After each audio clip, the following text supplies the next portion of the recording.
Hi, Justine. How are you? I'm doing awesome. How are you? Doing well, doing well. So let's take a step back for 1 second. You've got, what, 3 million plus subscribers or fans online, million plus Twitter followers, 1.5 million. You're almost 1 billion views, 500 million views and counting online. What's it like being in that position and maintaining a relationship with such a large audience? What's interesting is it is a 24/7 job, and if you're not constantly interacting with these people and giving them content, they're going to get bored. They're going to go find somebody else that will do sort of the same thing, but you have to just be on 24/7. So it's very exhausting, especially because I do shoot, edit, produce, post all of my own content, so I don't really do much else, actually. So it's fun. So over the years, I imagine it's getting tougher and tougher to communicate to that audience, keep their attention. What are some of the things you do to really maintain that relationship and that engagement with your audience?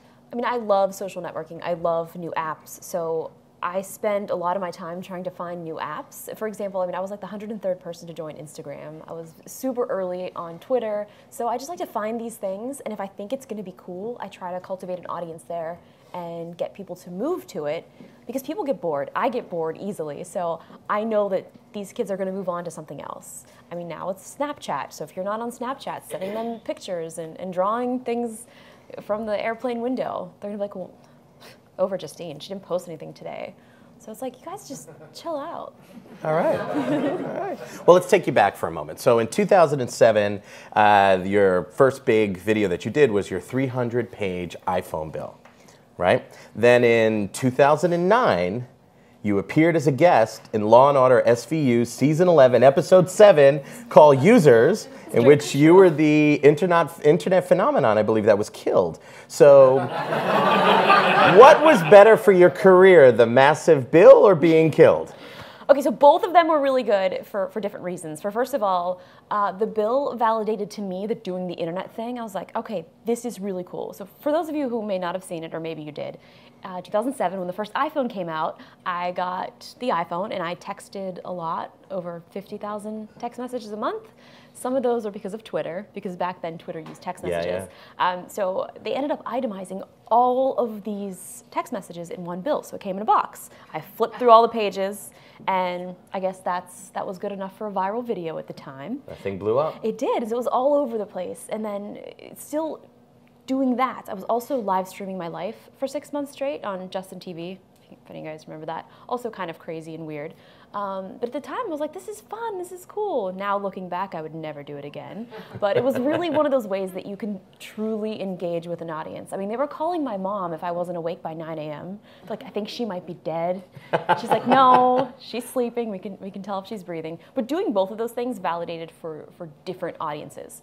For me and for a lot of people, the bill validated the internet was cool. It's here to stay. There's something here. What is it? We're not sure. But then doing Law & Order, which I actually tweeted the casting director and said, hey, if you ever want to kill someone, I'm available. And I went to New York a week after that.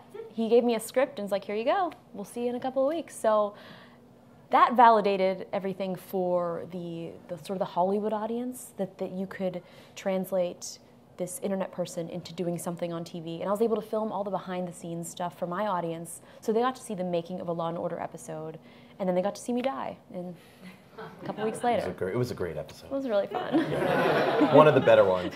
Thanks. It worked really hard. So from that 2007 experience of putting that video out, what has stayed the same? I know we talked a little bit about what's changed, right? The landscape has changed. There's a lot more content, a lot more people consuming and creating content. What has stayed the same for you from back then, from that experience?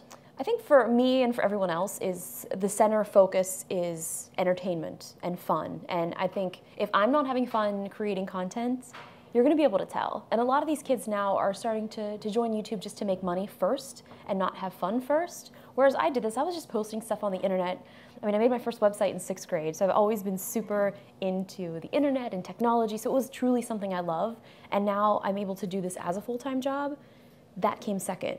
I mean, there were times where I was like, I'm not going to be able to do this. I mean, I was digging money out of the couch cushions so I could get Starbucks, not pay my rent. So I was like, hey, we got our priorities here. But it was just something that I was super passionate about. I knew if I kept working on it and doing this consistently that it would eventually pay off. And if it didn't, I would I don't know, go read the news or something. Like, just do the weather, put me in a green screen. So I was like, I can do this. So what does, so as your career is progressing, what does a partnership with AOL really do for you?